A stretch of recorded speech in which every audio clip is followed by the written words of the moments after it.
Bonjour à toutes et à tous. Bienvenue dans ce nouveau rendez-vous consacré à Ici tout commence.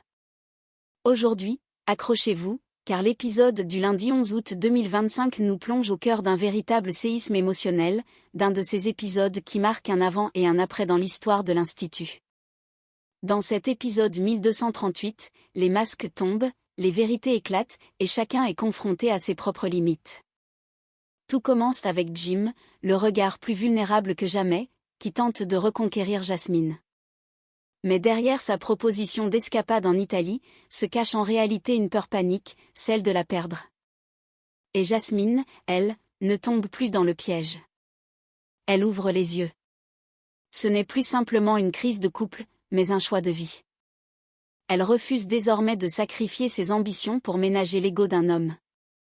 Et pendant qu'un amour chancelle, Tessier fait trembler l'Institut en annonçant l'impensable, il va démissionner. Face à Chloé, Rose et Clotilde, il ne se cache plus. Il assume ses fautes, ses échecs, son épuisement.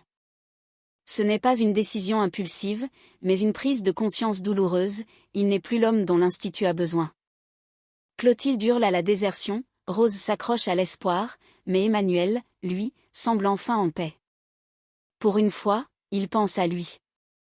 À Constance. À leur avenir. Et dans le silence feutré de leur salon, il lui murmure son envie de vivre vraiment. Pendant ce temps, Carla, dévorée par la frustration, cherche à renaître à travers la création, en s'accrochant à l'idée de concevoir un plat qui portera sa signature, sa rage, sa fierté blessée. Bérénice, d'abord réticente, finit par la soutenir mais tout change lorsque Carla s'en prend violemment à Joséphine. Cette fois, Bérénice ne se tait plus. Une révolution intérieure est en marche. Fini de courber l'échine. De leur côté, Claire et Olivia tracent leur route, avec l'aide précieuse de Jasmine, qui accepte enfin de rejoindre leur projet. Leur restaurant prend vie, et surtout, il prend un nom, la résonance, symbole de transmission, d'écho entre passé et futur, entre tradition et modernité. Une nouvelle cuisine est en train de naître. Mais dans l'ombre de cette renaissance, une tension brûlante surgit, Julia Vasquez, l'ancienne collaboratrice du chef Laurent, devient l'objet d'un lourd secret que Jim et Marc veulent à tout prix enterrer. Ils lui demandent de démissionner pour empêcher que Jasmine découvre la vérité. Et Julia, silencieuse, est face à un choix cruel, préserver son avenir ou protéger un secret destructeur. Dans ce tourbillon de décisions et de révélations, Rose, fidèle à elle-même, décide de raviver la flamme de l'Institut en lançant un clip vibrant, porté par les élèves les plus prometteurs. Un message d'espoir dans une période d'incertitude. Et enfin, sur la plage, alors que le jour décline, Jasmine et Jim se retrouvent. Vraiment. Dans la sincérité, dans l'humilité, dans le silence d'un pardon possible. Préparez-vous à un épisode riche, complexe, traversé par des émotions puissantes, où les personnages que nous aimons prennent des décisions irréversibles. C'est un épisode charnière, poignant, qui annonce une nouvelle ère pour l'Institut Auguste Armand. Le lendemain, Jim retrouve Jasmine, le regard baissé, moins orgueilleux qu'à son habitude. Il s'excuse. Sincèrement. Il admet que lui imposer un choix était injuste, qu'il a agi sous le coup de la peur, de la frustration, et peut-être même d'un sentiment d'infériorité qu'il n'ose pas nommer.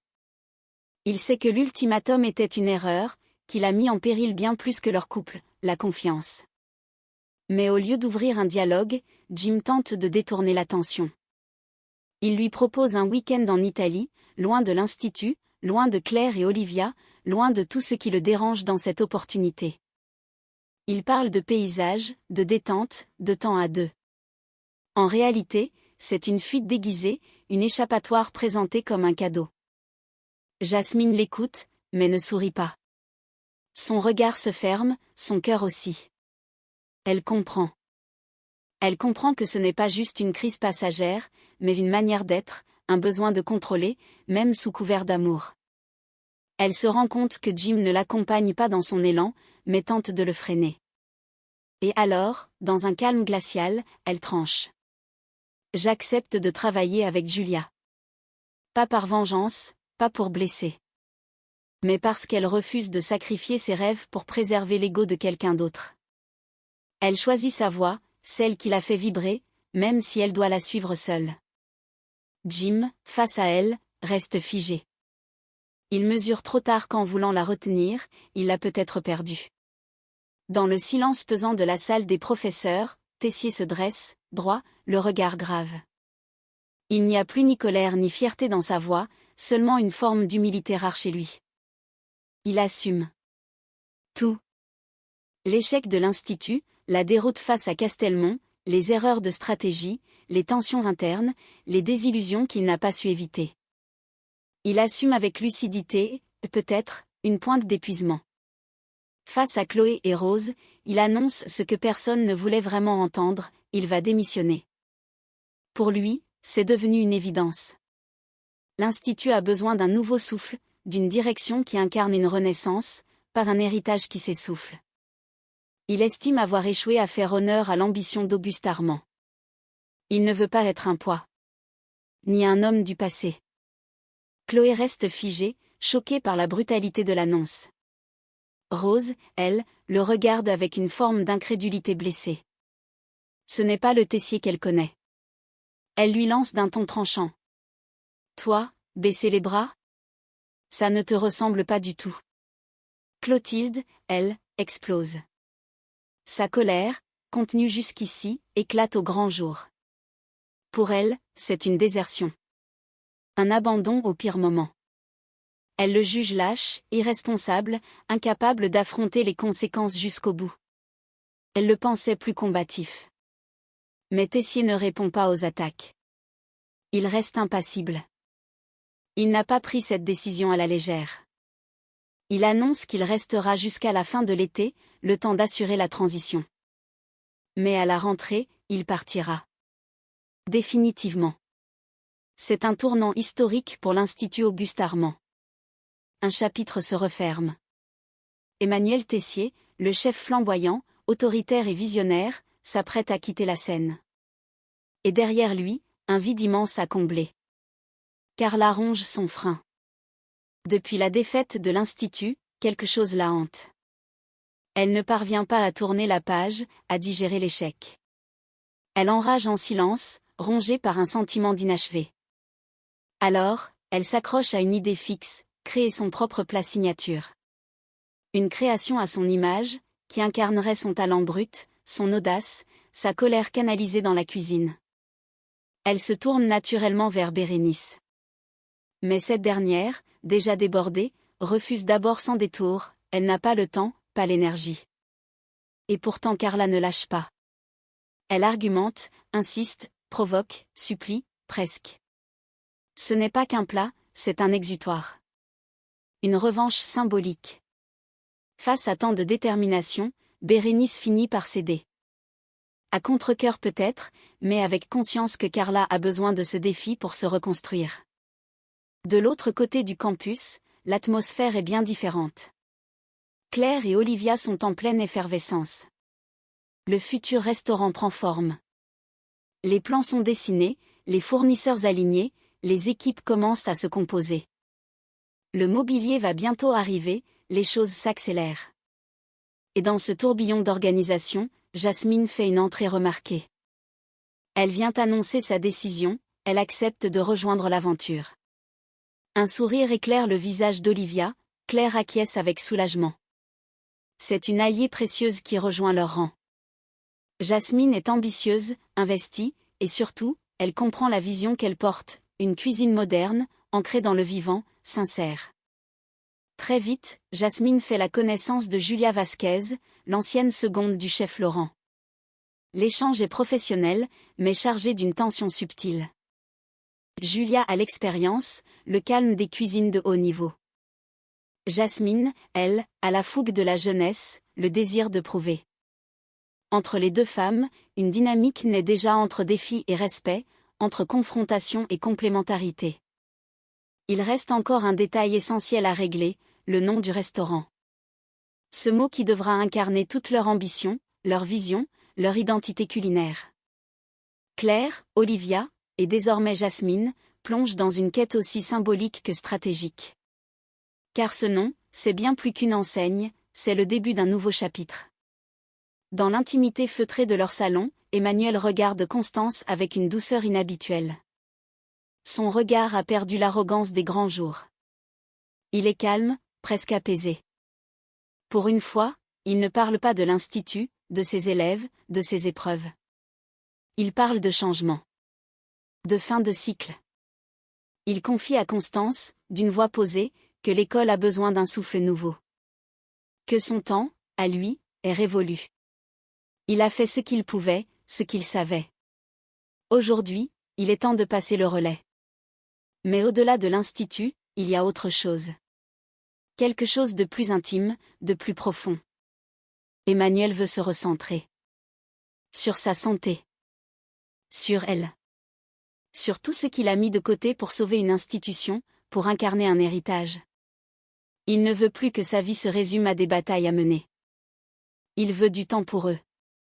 Pour respirer. Pour vivre. Constance l'écoute, bouleversée.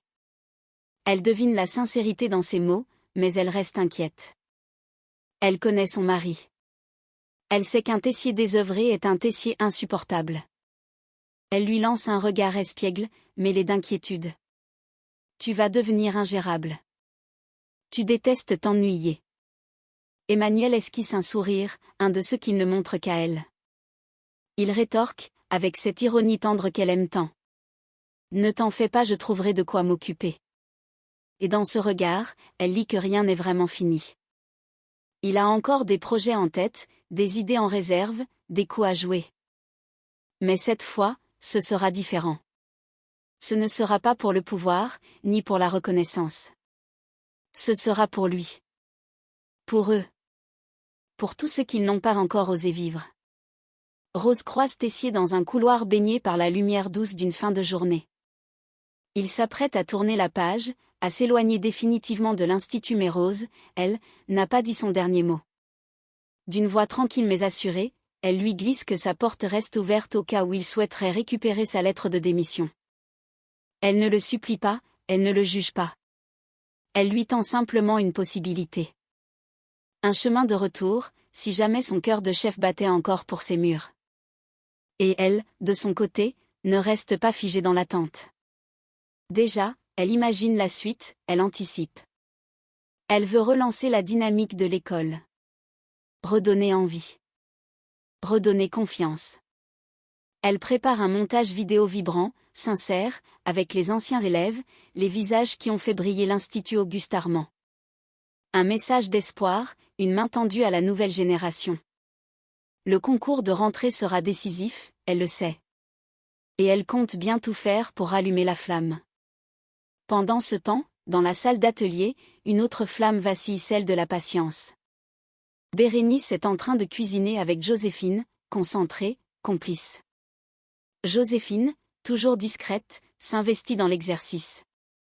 Elle prend doucement sa place, sans faire de bruit. Mais Carla débarque, comme un ouragan d'ego blessé. Elle pose ses valises d'orgueil et de jalousie en plein milieu de la pièce. D'un ton sec, elle exige que Joséphine s'en aille.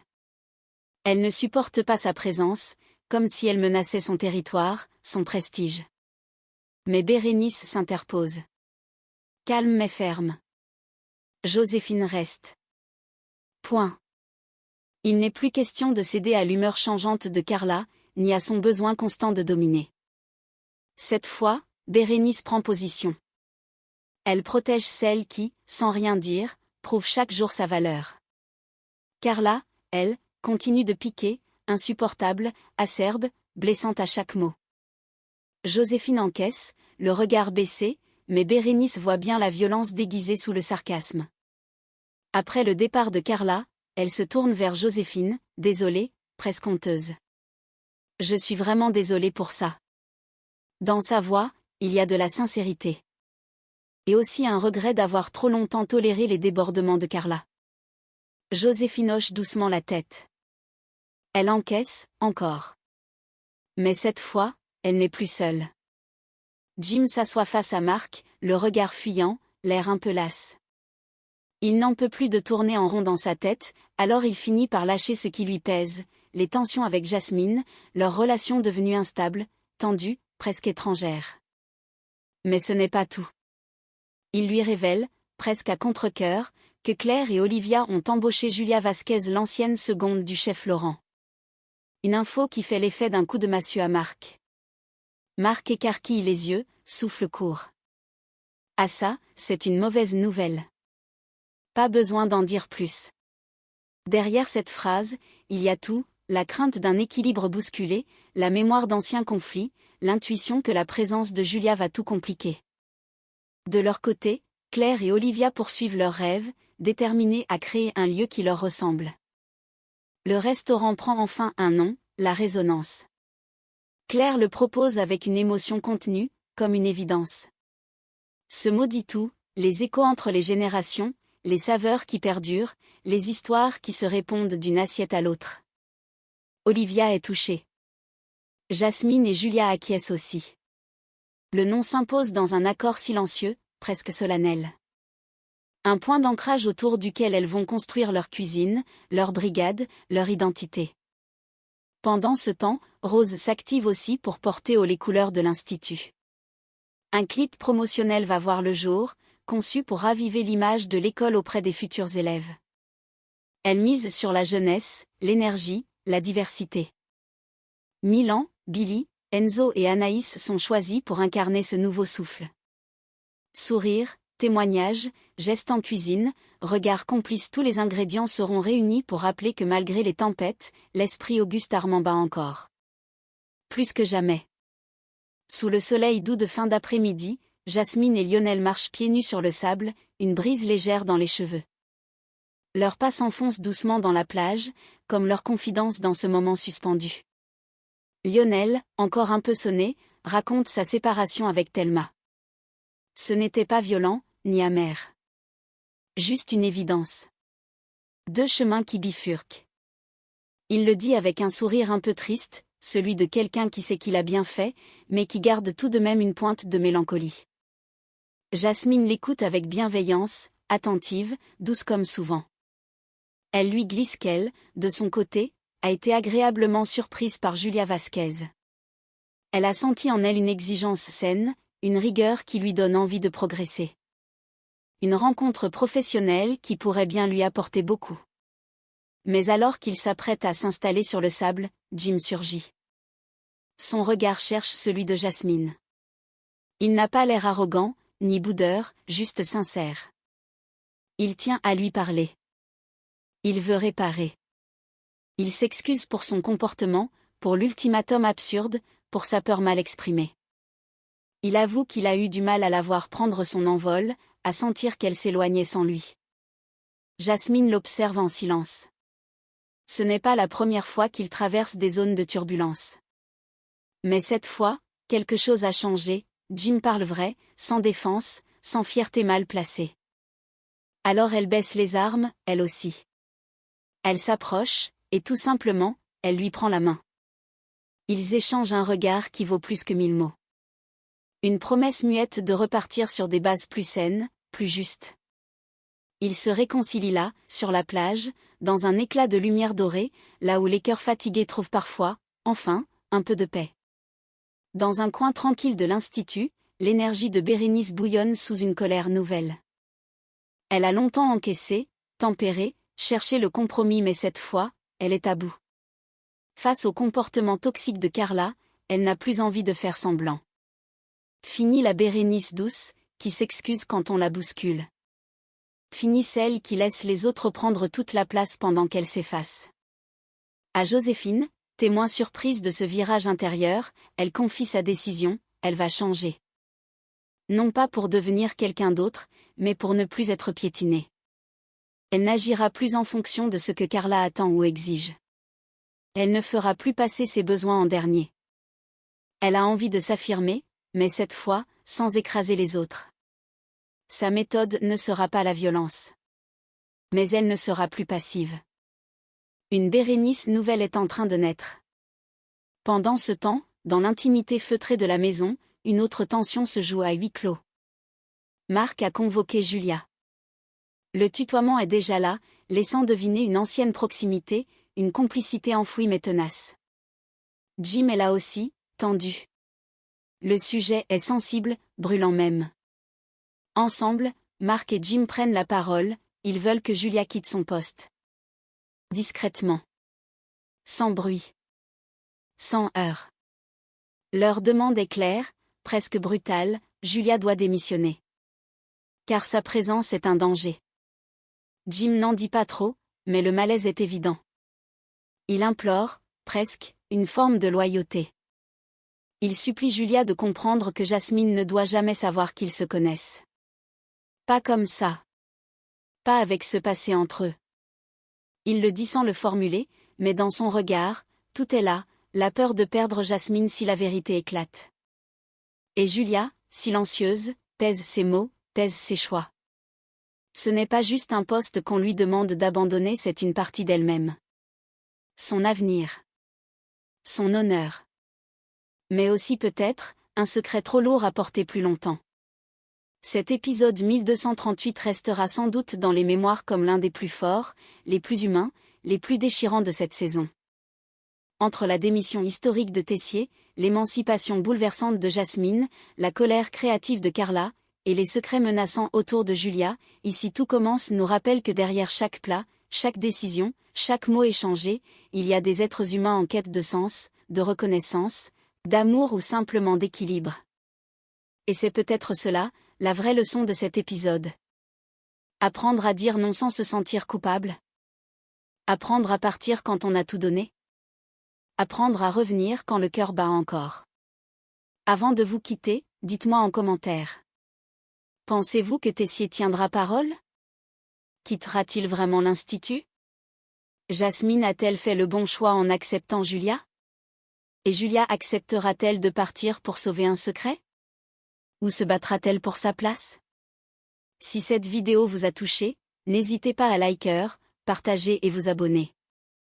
Et surtout, activez la cloche pour ne rater aucun résumé à venir, car ce que nous prépare la suite s'annonce encore plus intense. Merci d'avoir été avec nous, prenez soin de vous, et surtout, gardez votre passion pour la cuisine et pour les émotions vraies. À très vite pour un nouvel épisode d'Ici tout commence.